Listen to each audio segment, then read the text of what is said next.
this afternoon now, the awards. I'm going to try and make an apple math work. Not something I'm naturally gifted at. There we go.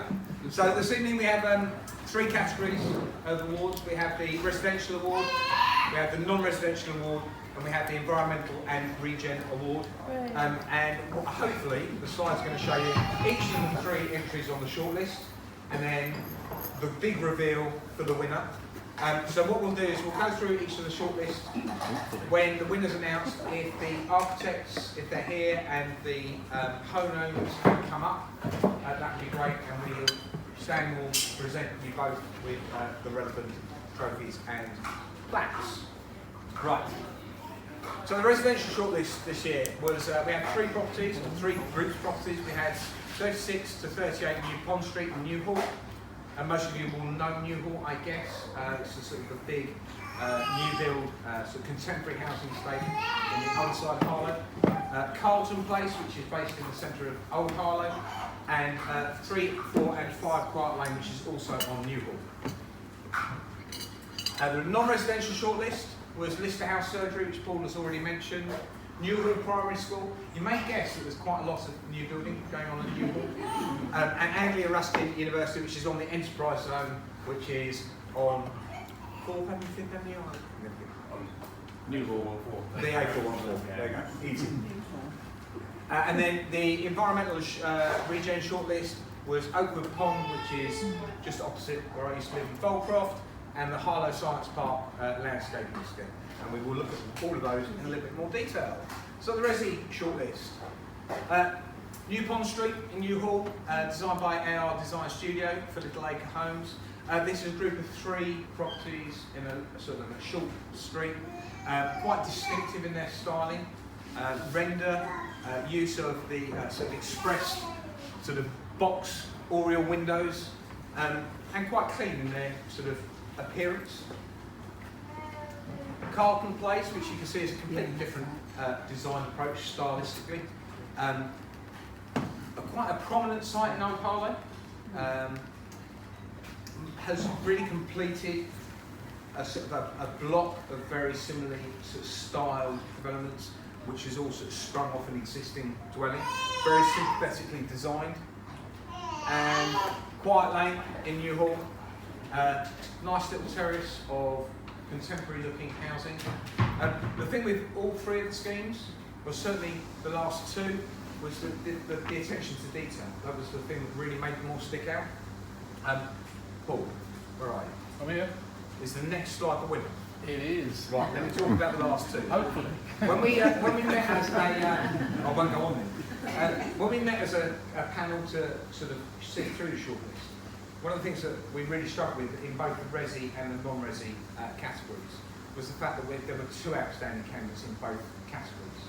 And both candidates have the same sort of things going for them. So in the residential shortlist, this property and the one in Carlton Place were the 2 that really caused us some grief. Both schemes very different stylistically, architecturally very different styles. Both schemes had a huge amount of attention to detail. You know, this scheme is not my particular favourite architecturally, you know, stylistically, but the attention to detail in terms of how the whole scheme sort of accurately represented the era of architectural style that it was meant to be. You know, the blanked out windows, the fact that the fenestration changes in proportion as it rises up the building, just everything about it looks right for the site. And then this property here in Newhall, it could have been outrageous. It could have been really outlandish like some of the properties on Newhall. But the subtle, sorry, have I offended someone? But actually the subtle attention to detail. You know, the fact that the brickwork in between the windows has been slightly recessed to give you like a shadow effect on the front, the front facade. The fact that the porches are just really nicely proportioned. Meter boxes are not in full view. You know, that someone's thought about all these things, all these little details and the elements on both these schemes, and we must have sat for about an hour discussing the 2 schemes. Very different schemes, very similar in terms of the things that they had going for them that were strong. So, without further ado, the winner was. Well, no, there you go. Look You asked for that.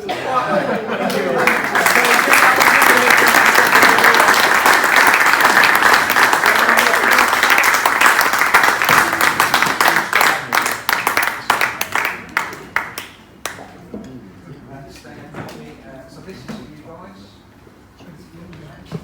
Not quite. From the owner's not here. So if you can get photographs, I don't think there's song in it. I'm sorry. I forgot. It's fine. That's us. Yeah. I've got a pattern now, all pattern now, so they go individual patterns and then 3, yeah? So Lister House, I think most people who live in Harlow will be aware of Lister House. Cam Architects for Harlow Health Centre Trust on a very prominent site over in Stapleton Tie. Very striking building, great use of colour, great use of form. Divides opinion, I guess, for some people. Some people can't separate out how shit it is to use from the actual quality of the building. But architecturally, a great piece of architecture. The third one was New Hall Primary School, Primary Academy.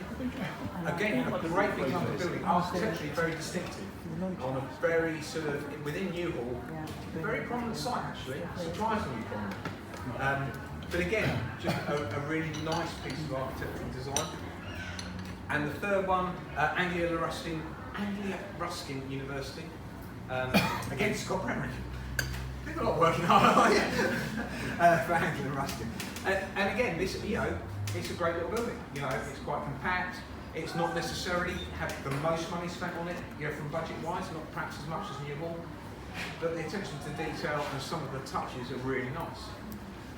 So looking at all 3 again. Again, this was a scheme. These were 3 properties, 3 buildings that really divided us. At the end of the day, for us as a panel, it came down to a choice between the New Hall Primary Academy and Lister House. And again, it was really difficult to separate the 2. I'm not sure we were completely split, but there was certainly a difference in opinion. The voting had a big influence as well. It did. This one. Yeah, it did. Well, on both schemes. On both Resi and the non-Resi shortlist, the public vote did have an influence. But I think on this one we were, as a panel, equally as split. Didn't spend quite as much time on this one as we did on the Resi, but we were there. Right, so, the winner was... Right. Yeah.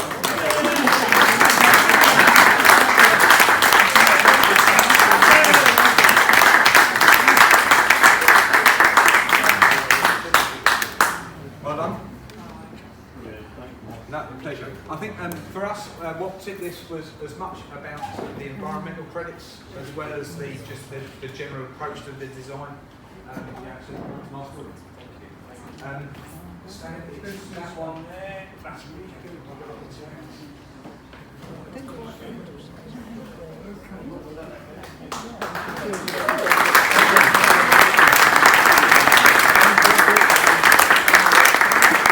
wanted to thank most, from the bottom of my heart. I spent 10 years on this project. I know Derek, who's the chairman, must have spent 20 years trying to get this built, and it's just the most amazing client a guy could ever have. Support, the whole thing was there the whole time. We had some difficult times, we had some great times, but the fact that this is a community building, and I still believe that it's one of those buildings that push forward Gibbert's master plan again, to build a landmark building in Harlow. For me, I've lived here 64 years, so this is a chance for me to get something back. Thanks very much. Kingsmore House. Kingsmore House. And this year we've sort of updated that award really and made it more about the environmental regeneration of Harlow. The shortlist for this year was Oakwood Pond, which is a project to restore a historic pond in Harlow. A pond that certainly when I lived over the road was quite overgrown, quite a dark space, probably pretty unloved. If I'm honest, people used to take their kids there to feed the ducks, but there wasn't a lot else going on. And it's been completely transformed. You know, a lot of trees have been taken out, a lot of the biodiversity has been improved, and just generally made a more pleasant, biodiverse environment. So that's a one-off project, really. The second scheme is very different. This is the landscaping at the Harlow Science Park, and it's a completely different kettle of fish, which causes some issues. This is much more of a strategy approach. Most of you guys will have seen about the Harlow Science Park, sort of the enterprise zone, a large-scale development of science-based, medical-based buildings in the centre of Harlow, and the decision was taken to do all the landscaping up front.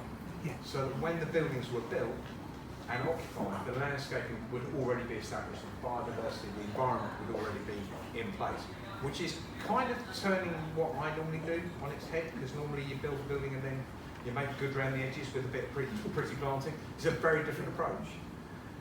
So we're really comparing a project that's upgrading an existing place to a project that's trying to make a new place,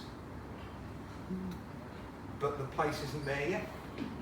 And as a board, as a panel, we really struggled with that, because Oakwood Pond looks lovely. It's great. It's brilliant. It's a really nice space. The science part, you can see what it's going to be, and you get the whole concept. But because it's a building site, it still looks a bit tatty. But the idea is really good and it's right.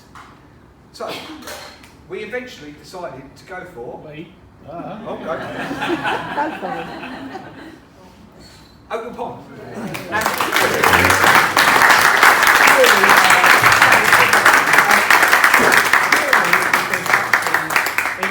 It is finished, and we can envisage the enterprise zone coming back in future years as each phase comes along, because the strategy there is absolutely bang on. But in terms of how it's actually right now, Oakwood Pond is absolutely brilliant.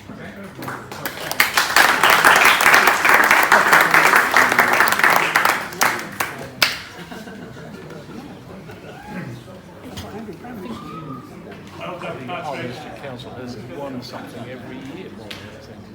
We try and make sure we do what we, we're getting better.